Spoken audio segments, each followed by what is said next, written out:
station and everything. Oh no, and it was one word that I said. Back then, I thought everything stayed in a movie. I didn't know anything edited out.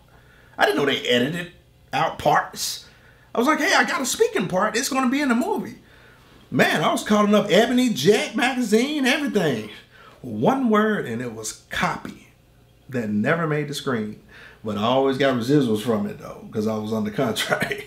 So anyway, they supported me. So yeah, I showed up out here. It was hard, man. I was homeless when I first got out here. I was staying at parking meters, parks, whatever. You know, it's the regular struggle.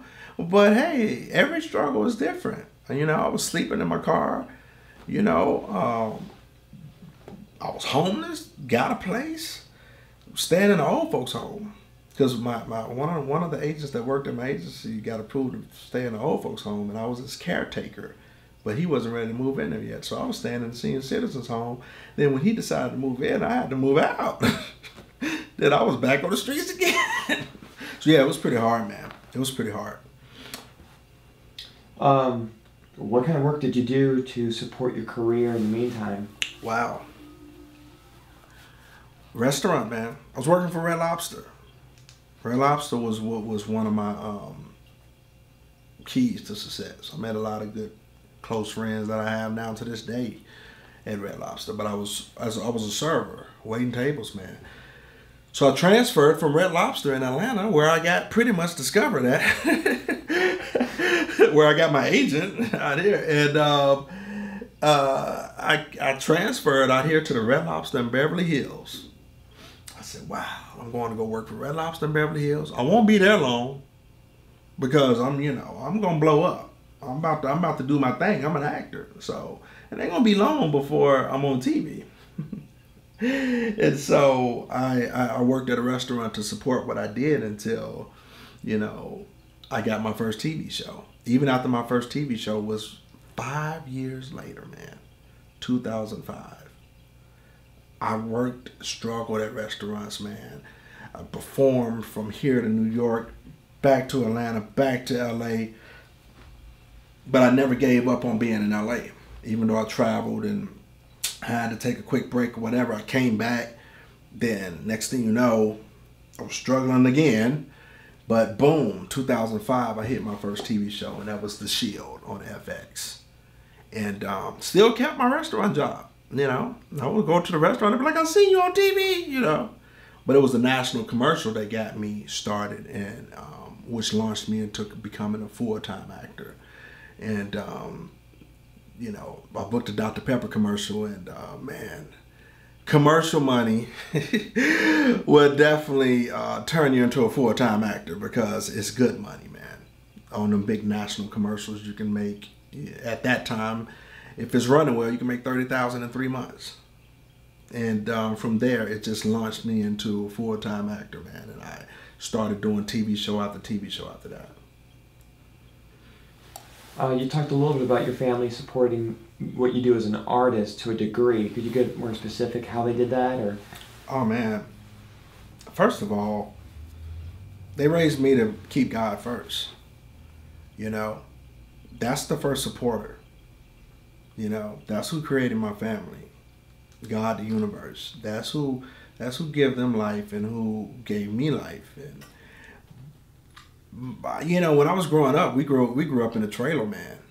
You know, it was my mom taking care of single kids. I mean, a single mom taking care of kids, man. You know, 3 kids. She worked her butt off. You know, we didn't have much. We had hand-me-downs, which were great clothes. Because my aunties and all that, they kids would work great clothes, and you know, they had great jobs. But my mom was single mom, taking care of 3 kids until my stepfather came in, who became my father, and which is my father to this day now. She struggled.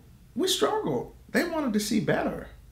They wanted me to do better and progress more than they did as an adult coming up. Now they're doing really well now. You know, my dad builds Nissan cars. My mom is retired. I mean, they're making it great. They're doing great. My dad makes a great living, and she's retired. They're great. But back then, it was kind of like they wanted to see their children be successful, and they know I had a passion as an actor because, I caught the bug young, and I remember my cousin telling me one day. My cousin told me I was standing in front of the TV watching TV. She said, "You're gonna be an actor one day." I didn't know where that came from. I didn't know why she said it. I didn't have any idea, but I remember that quote. And it kind of stuck with me when I got on the set of that Time to Kill movie that I played an extra in. And then, it reaffirmed that that's what I wanted to do. It reaffirmed that, hey, that's part of my purpose in life. Or yet is my purpose, is to create art. And so they were behind me. If it wasn't for my family and God blessing them, I would not be in this business to this day. They never said no. They never said no. So they always pushed, no matter how broke I was, no matter what. I'd never been to college, I just got through high school. Never been to college. I went straight into acting. I was in this addiction called art, which I think was one of the best addictions that you can ever be involved in. Speaking of addiction in this art, in your childhood years, your teen years, there are a couple of inspirations on the silver screen or TV that kind of inspired you? Could be for comedy as well. Wow. Inspiration. The main people stick out in my head, man, that impressed me was Denzel Washington. Samuel Jackson. Wesley Snipes.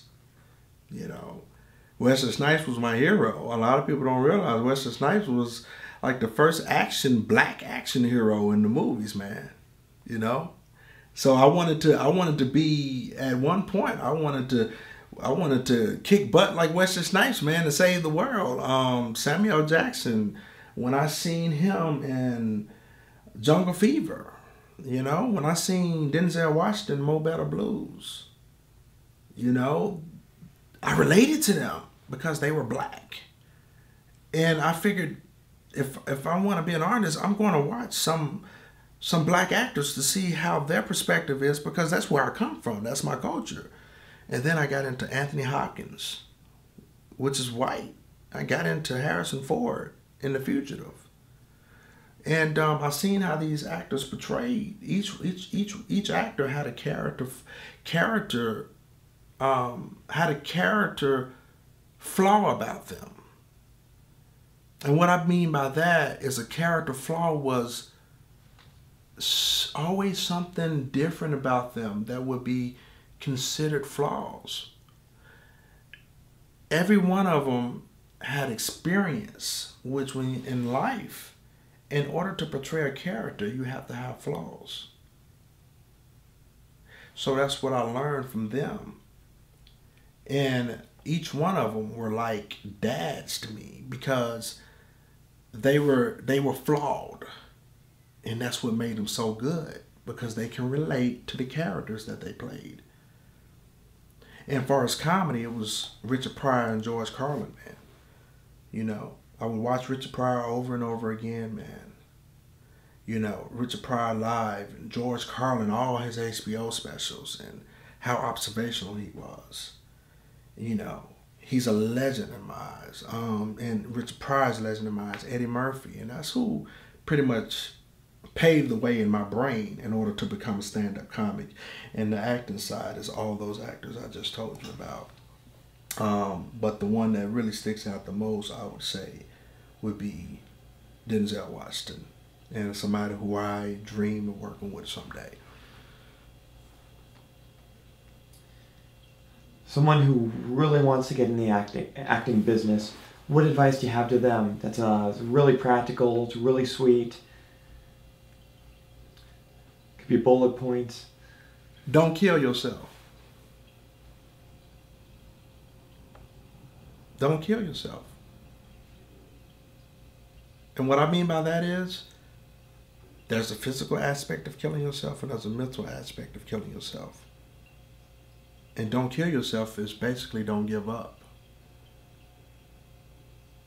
Don't kill what you were inspired to do or have the passion to do. Because if you do, you really killed yourself mentally, which you're physically walking dead. Beyond all the morbidness, it's basically just focus on being a constant professional. Do your research. Train. Look up the best acting classes. If you don't live in LA, I started acting classes in Mississippi. You know? Almost 17 years later, 25 television shows, several films, and over 20 commercials. But I started acting class in Mississippi. Is the point I'm making. You don't necessarily have to be in LA right away in order to get started in the business. Do your research. Google. You got Yahoo. You got Bing.com. You got everything that's right at your fingertips. YouTube. I mean, you can watch a YouTube video and take classes on acting without paying for it.